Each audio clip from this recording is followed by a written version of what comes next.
Assalamualaikum warahmatullahi wabarakatuh. Halo teman-teman semua, ketemu lagi sama aku Andini Dwi Sahara dari Prodi KPI, tepatnya di kelas 2C Universitas Islam Negeri Fatmawati Soekarno Bengkulu. Nah, teman-teman, di kesempatan kali ini saya akan membahas sedikit tentang apa itu kebudayaan dan kepribadian masyarakat. Yang pertama ada kebudayaan. Nah, salah satu seorang ahli antropologi Indonesia bernama Kuncaningrat mendefinisikan bahwa kebudayaan itu sebagai keseluruhan sistem gagasan, tindakan, dan hasil karya manusia dalam rangka kehidupan bermasyarakat yang dijadikan milik dari manusia yang dengan belajar. Kemudian yang kedua, teman-teman, itu kita membahas tentang kepribadian masyarakat. Nah, jadi apa itu kepribadian? Nah, salah satu ahli menjelaskan bahwa kepribadian itu adalah sebuah perpaduan utuh antara sikap, sifat, pola pikir, serta emosi yang ada di dalam individu-individu. Kemudian hal itu disebut menjadi kepribadian. Nah, terus hubungan di antara kebudayaan dan kepribadian itu apa sih? Jadi setelah banyak saya riset, ternyata teman-teman kebudayaan itu terlahir dari kepribadian. Nah, kemudian kebudayaan itu juga sering disebut sebagai bentuk nyata dari kepribadian.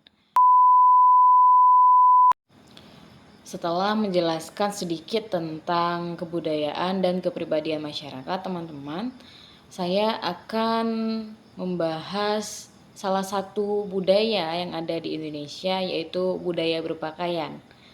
Nah, di sini saya akan menjelaskan transformasi budaya berpakaian orang Indonesia dari masa ke masa.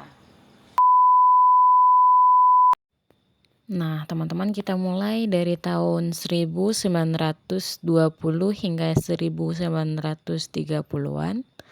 Pada tahun ini Indonesia masih di bawah kekuasaan Belanda. Nah, oleh sebab itu terdapat beberapa perbedaan tata busana pada orang pribumi dan orang Belanda. Biasanya orang pribumi menggunakan kebaya lengkap dengan kain dan selendang yang diselempang. Intinya pada masa ini identik dengan kain-kain tradisional yang dijadikan pakaian sehari-hari oleh masyarakat Indonesia pada masa itu.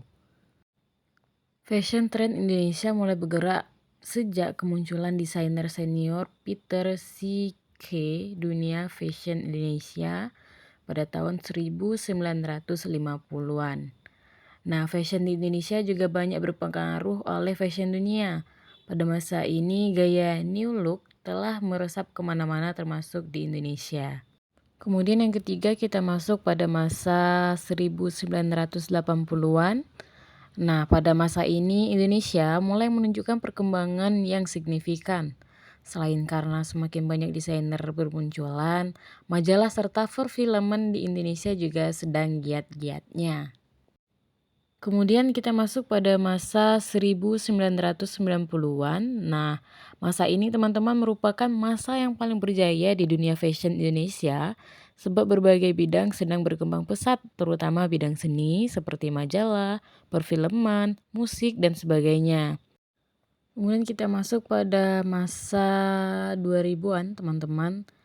Nah, di masa ini berbagai tren berkembang pada masa itu.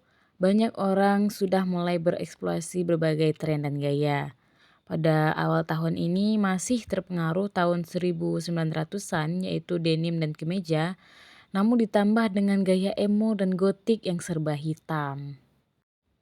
Nah, yang terakhir itu pada masa 2010-an hingga sekarang, tentu tidak perlu dipertanyakan lagi bagaimana fashion trend pada masa ini. Berbagai inovasi banyak bermunculan, begitu pula dengan berbagai brand, terutama lokal brand milik Indonesia. Oke, cukup sekian penjelasan dari saya, teman-teman. Mohon maaf apabila terdapat kesalahan. Dan terima kasih untuk teman-teman yang sudah menonton. Jangan lupa di like, komen, dan juga subscribe. Assalamualaikum warahmatullahi wabarakatuh.